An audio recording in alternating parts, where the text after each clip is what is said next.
আসসালামু আলাইকুম ওয়া রাহমাতুল্লাহি ওয়া বারাকাতুহু। ওয়া আলাইকুম আসসালাম। আপনারা কেমন আছেন সবাই?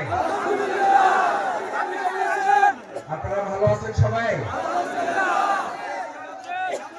আমরা একবার জোরে সোরে আল্লাহর দরবারে শুকরিয়া আদায় করি। সবাই একসাথে আমরা শুকরিয়া আদায় করব। পারা যাবে ইনশাআল্লাহ। যতদূর মাইকের আওয়াজ যায় সবাই আমরা একসাথে আল্লাহর দরবারে এই জন্য শুকরিয়া আদায় করব যে আল্লাহ তাআলা আমাদেরকে আজ এই উন্মুক্ত আকাশের নিচে বিশাল এই তাফসীরুল কোরআন মাহফিলে একত্রিত হওয়ার তৌফিক দিয়েছেন। সেই আল্লাহ সুবহানাহু ওয়া তাআলার দরবারে আমরা আমাদের হৃদয়ের সত্যতা আবেগ এবং ভালোবাসা উজাড় করে মস্তক অবনত চিত্তে শুকরিয়া আদায় করতে চাই। সবাই পারবেন ইনশাআল্লাহ? ইনশাআল্লাহ। আমরা সবাই একবার শুকরিয়া আদায় করি জোরে সোরে আলহামদুলিল্লাহ, আলহামদুলিল্লাহ, আলহামদুলিল্লাহ, আলহামদুলিল্লাহি রাব্বিল আলামিন, ওয়াসসালাতু ওয়াসসালামু আলা রাসূলিহিল কারীম ওয়া আলা আলিহি ওয়া সাহবিহি আজমাইন। আজকের এই বিশাল তাফসীরুল কোরআন মাহফিলের সম্মানিত সভাপতি, আজকের এই মাহফিলের সম্মানিত প্রধান মুফাসসির কোরআন, আন্তর্জাতিক খ্যাতি সম্পন্ন আলেমে দ্বীন, বিশিষ্ট ইসলামিক স্কলার, আমাদের অত্যন্ত শ্রদ্ধাভাজন, গোটা বিশ্বের দরবারে যিনি কোরআন এবং ইসলামের আহ্বান অত্যন্ত যৌক্তিকভাবে মানুষের সামনে তুলে ধরছেন, আমাদের আজকের সেই প্রাণপ্রিয় প্রধান আকর্ষণ জনাব মাওলানা ডক্টর মিজানুর রহমান আজহারী। আজকের এই প্রোগ্রামে উপস্থিত সম্মানিত আমন্ত্রিত অন্যান্য ওলামায়ে কেরাম, বরেণ্য আলেম দ্বীন, আজকের প্রোগ্রামে সম্মানিত অতিথি বাংলাদেশ জামাত ইসলামী কক্সবাজার জেলা শাখার সংগ্রামী আমির, আজকের এই প্রোগ্রামের অন্যতম অতিথি বাংলাদেশ জামাত ইসলামীর আপনাদের অত্র অঞ্চলের প্রাণপ্রিয় মানুষ জনাব আব্দুল্লাহ ফারুক, আজকের এই প্রোগ্রামের সম্মানিত আয়োজক আমাদের সকল প্রাণপ্রিয় ভাই, যিনি এই পুরো প্রোগ্রাম সমন্বয় করার জন্য আপনাদের সামগ্রিক সহযোগিতা এবং আল্লাহর ভালোবাসা নিয়ে সামনের দিকে প্রোগ্রাম এগিয়ে নিয়ে যাচ্ছেন, প্রিয় ভাই নিয়ামতুল্লাহ নিজামী, সম্মানিত ওলামায়ে কেরাম, সম্মানিত শিক্ষকবৃন্দ, পিতৃ সমন্বিত মুরব্বিয়ানে কেরাম, আমার সামনে উপস্থিত তরুণ এবং যুবক ভাইয়েরা, মহান আল্লাহর দরবারে শুকরিয়া আদায় করি। প্রিয় নবী মুহাম্মদ রাসূলুল্লাহ সাল্লাল্লাহু আলাইহি ওয়াসাল্লামের দরবারে দরুদ পেশ করছি সাল্লাল্লাহু আলাইহি ওয়াসাল্লাম। আজকে এখানে আপনারা যারা এসেছেন, আমরা সবাই এখানে কি দুনিয়ার কোন শক্তির কাছে এসেছি নাকি আল্লাহর শক্তির কাছে এসেছি? আল্লাহ। কার কাছে এসেছি? আল্লাহ। আমাদের এই সমস্ত ব্যবস্থাপনার যিনি সহযোগিতা করেছেন, সেটা কি দুনিয়ার কোন শক্তি নাকি আল্লাহর শক্তি? আল্লাহ। আমার ভাইয়েরা, হযরত ইব্রাহিম আলাইহিস সালামকে যখন আগুনে পুড়ে পরীক্ষায় উত্তীর্ণ করার জন্য আল্লাহ তাআলা সিদ্ধান্ত নিয়েছিলেন, আপনাদের সকলের মনে থাকার কথা, হযরত ইব্রাহিম আলাইহিস সালামকে আগুনে ফালানোর জন্য মাছ পেটি যখন আগুনের কুণ্ডলী তৈরি করা হচ্ছিল, সমস্ত মানুষ শুধু নয়, ফেরেশতাকুল, সমস্ত পশু প্রাণী আল্লাহর দরবারে আহ্বান করেছিলেন, দোয়া করেছিলেন, আল্লাহ এই বিরাট পরীক্ষা থেকে, নির্যাতন, নির্মমতা থেকে হযরত ইব্রাহিম আলাইহিস সালাম আপনার প্রিয় বন্ধু খলিলুল্লাহকে আপনি হেফাজত করুন। আল্লাহ সুবহানাহু ওয়া তাআলা তাকে হেফাজতের জন্য ফেরেশতাগণকে পাঠিয়েছিলেন। আপনাদের সকলের মনে থাকার কথা, হযরত জিবরাইল আমিন ইব্রাহিম আলাইহিস সালামের কাছে গিয়ে আবেদন করেছিলেন, ইব্রাহিম, আমি আল্লাহর পক্ষ থেকে আপনার কাছে এসেছি, যদি আপনার কোনো সহযোগিতার প্রয়োজন হয় তাহলে আপনাকে আমি সহযোগিতা করতে চাই। সম্মানিত মুসলিম কিরাম, আজ এই কথাটি আমাদের জন্য অত্যন্ত তাৎপর্যপূর্ণ। যদি কেউ মনে করেন পরিস্থিতি ভালো হয়েছে সেজন্য হয়তো আমরা এই কাজ করতে পারছি, কিন্তু আমরা এই কথাও পরিষ্কার বলি, আমাদের কাছে পরিস্থিতি ভালো হলেও আলহামদুলিল্লাহ, আমাদের কাছে পরিস্থিতি প্রতিকূল হলেও আলহামদুলিল্লাহ, আমরা শত প্রতিকূলতার মধ্যেও দুনিয়ার কোন সহযোগিতার কাছে মাথা নত না করে হযরত ইব্রাহিম আলাইহিস সালাম যেমন জিবরাইল আমিনকে বলেছিলেন, আমার যদি সহযোগিতার প্রয়োজন হয় তাহলে আমি একমাত্র সহযোগিতা গ্রহণ করব মহান আল্লাহ সুবহানাহু ওয়া তাআলা। আল্লাহ সুবহানাহু ওয়া তাআলা ছাড়া আমার কারো সহযোগিতার প্রয়োজন নেই। আজ মুসলিম কিরাম, আপনাদের কাছে জানতে চাই, বাংলাদেশকে যদি কোরআনের দেশ করতে হয়, বাংলাদেশকে যদি ইসলামের দেশ করতে হয়, তার জন্য যদি হযরত ইব্রাহিম আলাইহিস সালামের মতো আমাদের ত্যাগ এবং কোরআনের পরীক্ষায় উত্তীর্ণ হতে হয়, আর তার জন্য যদি সেই অগ্নি পরীক্ষায় আমাদেরকে সহযোগিতার জন্য এক আল্লাহ ছাড়া দুনিয়ার আর কাউকে না পাওয়া যায়, তাহলে আজ এই জনসমুদ্রের কাছে জানতে চাই, আমরা এক আল্লাহ ছাড়া আর কারো সাহায্য কি আমাদের দরকার হবে? আমরা তার সাহায্য চাই, তার সাহায্য চাই। একবার সেই আল্লাহকে আমরা ডাক দিতে চাই, আমরা সবাই আল্লাহকে একবার ডাকতে চাই, আল্লাহ আল্লাহ আল্লাহ।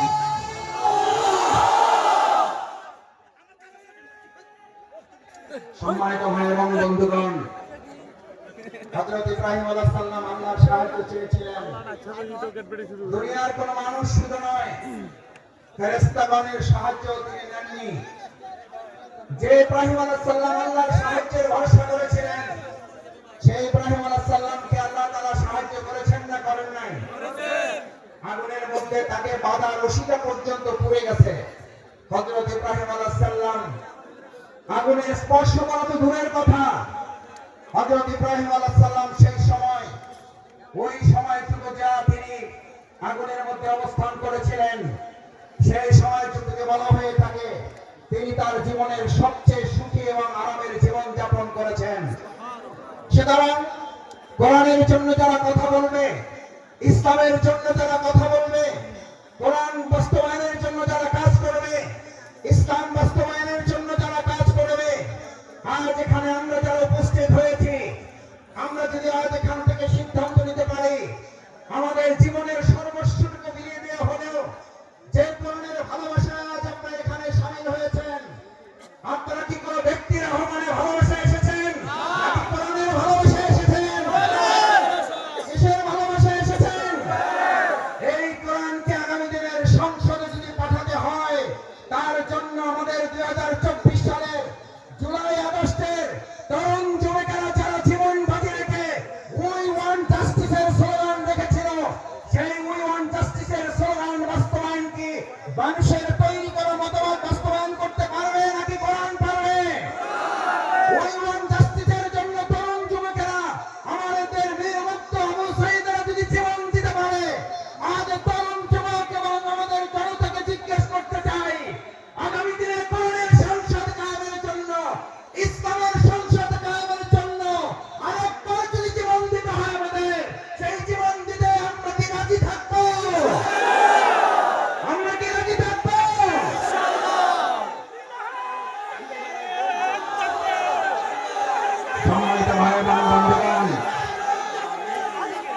আল্লাহ সুবহানাহু ওয়া তাআলা মহাগ্রন্থ কোরআনে আমাদের জন্য উল্লেখ করেন,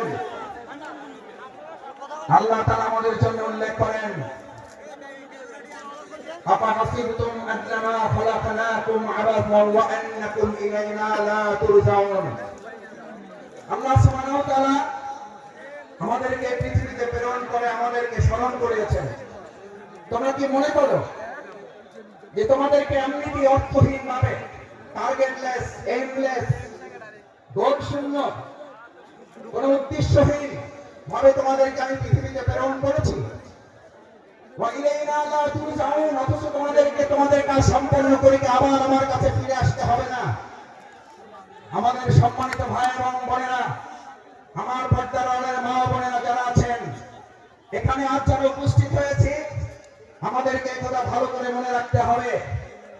আজ এখানে আমরা যে কোরআনের ভালোবাসা এসেছি, সেই কোরআন আমাদের উপরে তিনটি মৌলিক দায়িত্ব অর্পণ করেছে। এক, আল্লাহ সুবহানাহু ওয়া তাআলা বলেন, ফাহাসিবতুম আন্নামা খালাকনাকুম আবাসা, আমি তোমাদেরকে অর্থহীন ভাবে পৃথিবীতে সৃষ্টি করি নাই।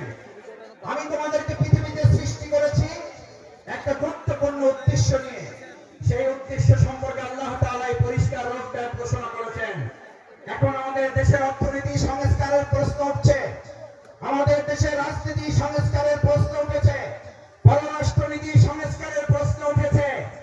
আমরা আজ সংস্কারের দায়িত্বে যারা আছেন তাদের কাছে আল্লাহ তাআলার সংস্কারের রোডম্যাপ তুলে দিতে চাই। আল্লাহ তাআলা কোরআনে ঘোষণা করেন, ফাইম্মা ইয়াতিয়ান্নাকুম মিন্নি হুদান, আমি এই পৃথিবীতে মানুষকে প্রেরণ করে তাকে একটা রোডম্যাপ দিয়ে দিয়েছি। এই রোডম্যাপের মধ্যে তার রান্নাঘর থেকে শুরু করে তার সংসদ ভবন পরিচালনার পর্যন্ত সমস্ত বর্ণনা উল্লেখ করে দিয়েছে। সুবহানাল্লাহ।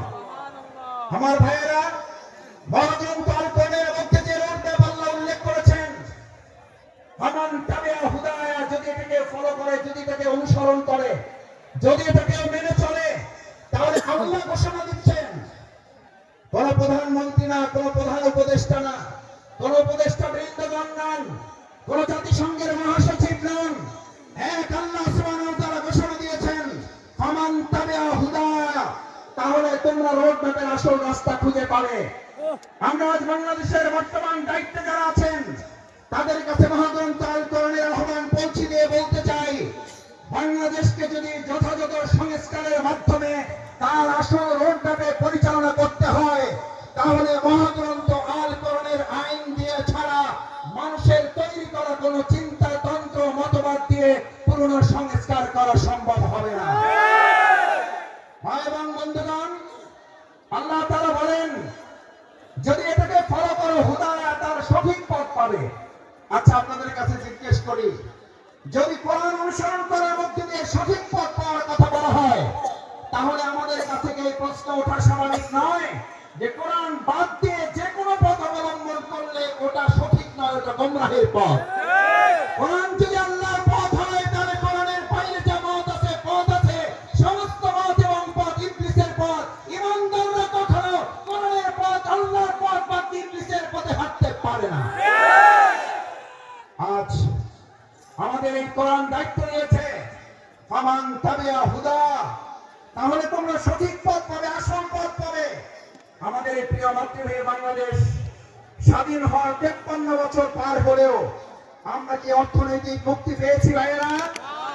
আমরা কি সাংস্কৃতিক মুক্তি পেয়েছি? আমরা কি রাজনৈতিক মুক্তি পেয়েছি? এই সকল মুক্তি আমাদের যদি পেতে হয়, তাহলে আমাদের মানুষের তৈরি করা মতবাদের দিকে নাকি কোরআনের দিকে ফিরতে হবে? আমাদের গ্রামে, আপনাদের গ্রামে আমরা সবাই একটা কথা বলি, সোজাতে হবেন, মরার আগে হবেন না। কখন হবেন? কখন হবেন? কাপড় দিয়ে যখন পায়ের কাছে একজন ধরে আর মাথার কাছে একজন ধরে, দুই দিকে দুইজন ধরে আর টানে, বলে যে আরো সোজা করো, আরো টাইট করো। ভাইয়েরা, মরার পরেই যদি আমাদের সোজা হতে হয়, চোখে যদি দেখতে পাই যে আমরা সোজা হচ্ছি এবং আমার সন্তানরা আমাকে টাইট করে বেঁধে সোজা করছে, আজ আমার সমস্ত বেকুয়াবাসী, বাংলাদেশের প্রান্ত থেকে যারা এখানে এসেছেন, আমরা আহ্বান জানাই, আসুন, মরার পরেই যদি সোজা আমাদের হতেই হয়, তাহলে জীবিত থাকতেই আমরা সোজা হয়ে আমাদের বাংলাদেশকেও সোজা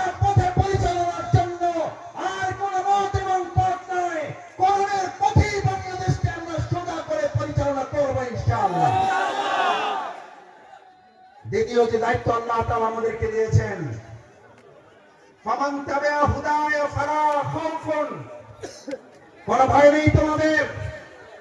আমার ভাইয়েরা আমাদেরকে ভয় দেখিয়েছিলেন, আমাদেরকে ভয় দেখিয়ে আমাদের আজকের প্রধান মুফাসসির মাওলানা ডক্টর মিজানুর রহমান আজারীকে দেশ ছাড়তে বাধ্য করেছিলেন।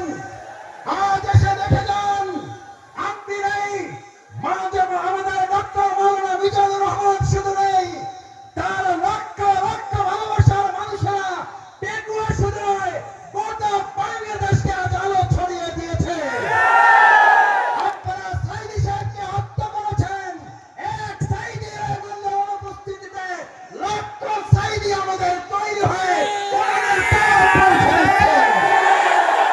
আমাদের হত্যা করা যায়, আমাদের ফাঁসি দেওয়া যায়, আমাদের শেষ করা যায় না, আমাদের শেষ করা যাবে না।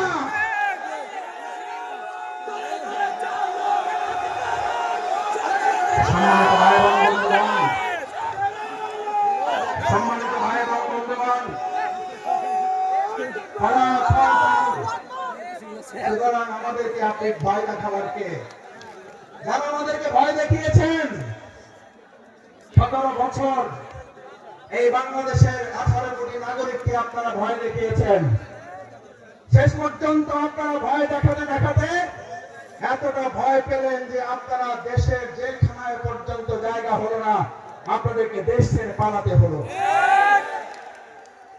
আল্লাহ তাআলা নিশ্চিত করেছেন, ফালা খাউফুন, তোমাদের ভয় পাওয়ার কোনো দরকার নেই, কারণ যারা আল্লাহকে ভয় করে তাদের দুনিয়ার আর কাউকে ভয় করতে হয় না, বরং গোটা দুনিয়া তাদেরকে ভয় করে। ফালা খাউফুন আলাইহিম ওয়ালা হুম ইয়াহজানুন। আল্লাহ সুবহানাহু ওয়া তাআলা শুধু ভয়ের ব্যাপারে আপনাকে নিশ্চিত করে নাই, আল্লাহ তাআলা বলেন, আমার এই ভয়ে যদি তোমরা উত্তীর্ণ হতে পারো, এক আল্লাহকে যদি ভয় করতে পারো, কোন গুলি বন্দুককে যদি তোমরা ভয় না করো, তাহলে আমি আল্লাহ তোমাদেরকে এবার দ্বিতীয় নিশ্চয়তা দিচ্ছি, ওয়ালা হুম ইয়াহজানুন, তোমাদের আর কোন রকম দুশ্চিন্তা, উদ্বেগ, উৎকণ্ঠায় ভুগতে হবে না। আলহামদুলিল্লাহ, বিগত 15 বছর আপনারা ত্যাগ এবং কোরবানি, নির্যাতন, নিপীড়নের মুখে থেকেছেন। এই পেটুয়াবাসী, এই চট্টগ্রামের বন্দরের নগরীর মানুষেরা জীবন বাজি রেখেছেন, কিন্তু কোন গুলি বন্দুক ফাঁসির কাছে আমাদের ভাইয়েরা মাথা নত করে নাই বলে আজ আল্লাহ তাআলা উদ্বেগ, উৎকণ্ঠা এবং স্বস্তির মধ্যে আমাদের এই সুন্দর একটা প্রোগ্রামের আয়োজন করার তৌফিক দিয়েছেন। এটা কার পুরস্কার? কার পুরস্কার? আমাদের পূর্ণ পুরস্কার এখনো আমাদের হাতে আসে নাই। আমাদের আসল পুরস্কার আল্লাহ ঘোষণা করেছেন, বিসমিল্লাহির রহমানির রহিম, ইযা জাআ নাসরুল্লাহি ওয়াল ফাত। যখন আল্লাহর সাহায্য এবং বিজয় আসে, কার সাহায্য? কার? কোন পার্শ্ববর্তী রাষ্ট্রে, প্রশাসনে, সেনাবাহিনী, র্যাবের সাহায্য কার? নাসরুল্লাহ, ইযা জাআ নাসরুল্লাহি ওয়াল ফাত। যে আল্লাহ আমাদেরকে সাহায্য করেন, সে আল্লাহ তাআলাই বলেন, আমি যখন কাউকে সাহায্য করি তার বিজয় ছাড়া অন্য কিছু হতে পারে না। নাসরুল্লাহ, ইযা জাআ নাসরুল্লাহি ওয়াল ফাত। কারণ আমার সাহায্য যেখানে যায়, গোটা দুনিয়া তার বিপক্ষে থাকলেও বিজয় ছাড়া তার কিছুই হয় না। আজ বাংলাদেশে আল্লাহর সাহায্য এসেছে, গোটা কোরআনের রাষ্ট্র কায়েম হওয়া ছাড়া পূর্ণাঙ্গ বিজয় আমাদের হতে পারে না। আমাদের পূর্ণাঙ্গ বিজয় কি?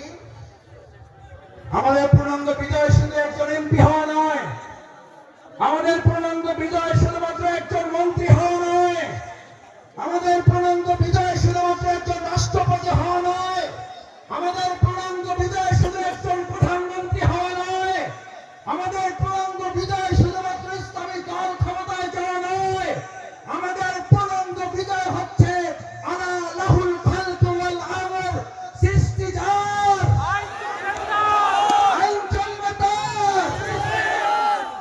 আমার ভাইয়েরা, সৃষ্টি যার, আইন চলবে তোমার। আইন চলবে কার? আইন চলবে কার? বাংলাদেশ আজ সেরকম একটা সুন্দর কল্যাণমূলক রাষ্ট্র বিনির্মাণের জন্য এখানে যারা এসেছেন, কোরআনের প্রেমে যারা বসেছেন, কিসের উপরে বসেছেন এটা চিন্তা করেন নাই। আপনার মাথার উপরে ফ্যান আছে, লাইট আছে, বাতাস আছে নাই, চিন্তা করেন নাই। আজ এখানে যারা এই কোরবানি পেশ করে কোরআনের ভালোবাসায় সমবেত হয়ে গায়ে গা লাগিয়ে লক্ষ লক্ষ জনতা এখানে হাজির হয়েছেন। এই লক্ষ জনতা যদি আজ একটা আহ্বান এখান থেকে নিয়ে যেতে পারেন, রাসূল করিম সাল্লাল্লাহু আলাইহি ওয়াসাল্লাম এরকম মজলিসকে সামনে রেখে আমার মুসলিয়ানে কামগণকে উদ্দেশ্য করে, এই জামানাকে উদ্দেশ্য করে রাসূল করিম সাল্লাল্লাহু আলাইহি ওয়াসাল্লাম সাহাবীদেরকে স্মরণ করালেন। দুর্ভোগ হচ্ছে সেই মানুষের জন্য, ভালো করে খেয়াল করুন, দুর্ভোগ হচ্ছে সেই মানুষের জন্য, দুর্ভোগ হচ্ছে সেই মুসলিমের জন্য, দুর্ভোগ হচ্ছে সেই কোরআন প্রেমিকের জন্য যে আল্লাহকে ভুলে গিয়ে নিজেকে নিয়ে ব্যস্ত হয়, যে আল্লাহকে ভুলে গিয়ে নিজেকে নিয়ে ব্যস্ত হয় এবং সে নিজেকে নিয়ে ব্যস্ত হতে গিয়ে দুনিয়ার সব কিছু থেকে বঞ্চিত হয়ে যায়। আমরা কি দুনিয়া থেকে বঞ্চিত হয়ে নিজেকে নিয়ে ব্যস্ত হব না আল্লাহকে নিয়ে ব্যস্ত হব? আমার ভাইয়েরা আসুন, আজ সেই কারণে রাসূল করিম সাল্লাল্লাহু আলাইহি ওয়াসাল্লাম বললেন, আব্দুল্লাহ ইবনে মাসউদ হাদিসটি বলে আমার কথা শেষ করি। আব্দুল্লাহ ইবনে মাসউদ রাদিয়াল্লাহু তাআলা আনহু قال قال رسول الله صلى الله عليه وسلم ويقولون ما لا يفعلون। তোমাদের মধ্যে এমন একটা সময় আসবে, কোরআন শোনার লোক থাকবে, কোরআন জানার লোক থাকবে, কোরআনের আলোকে সে হয়তো পথ চলার কথাও বলবে, ইয়াকুলুনা মা লা ইয়াফআলুন, কিন্তু কোরআনের আলোকে সমাজ এবং রাষ্ট্র পরিচালনার লোক পাওয়া যাবে না। ওয়া ইয়াফআলুনা মা লা ইউমারুন, আবার কিছু কাজ করলেও কোরআনের পূর্ণাঙ্গ রূপ বাস্তবায়ন হবে না। আজ এখানে যারা আছেন, আমরা কি কোরআন বাস্তবায়নের জন্য সবাই রাজি আছি? ইনশাআল্লাহ সবাই কি রাজি আছি? ইনশাআল্লাহ। আল্লাহ মেহরবানি করে হাতগুলো আপনার আরশের আজিমের ক্যামেরায় এগুলো তুলে নিয়ে কাল কিয়ামতের দিন কোরআনের কর্মী হিসেবে আমাদেরকে নাজাতের জন্য, জান্নাতের জন্য আপনি কবুল মঞ্জুর করুন। আল্লাহ এই আয়োজনকে বাংলাদেশের জন্য কবুল করুন, কোরআনের সংসদের জন্য আয়োজনকে কবুল করুন, কোরআনের রাষ্ট্রের জন্য আহ্বান আয়োজনকে কবুল করুন। সম্মানিত ভাই এবং বন্ধুগণ, আসুন আমরা আমাদের প্রধান মুফাসসির কোরআন ডক্টর মিজানুর রহমান আজারি হাফিজাহুল্লাহ কিছুক্ষণের মধ্যে আপনাদের সামনে কথা বলবেন। আমরা দোয়া করি অন্যান্য ওলামায়ে কেরাম আরো কথা বলবেন। আল্লাহ সুবহানাহু ওয়া তাআলা আমাদের এই প্রিয় মাতৃভূমিকে সব ধরনের বিশৃঙ্খলা ষড়যন্ত্র থেকে হেফাজত করেন। সকলে বলেন আমিন।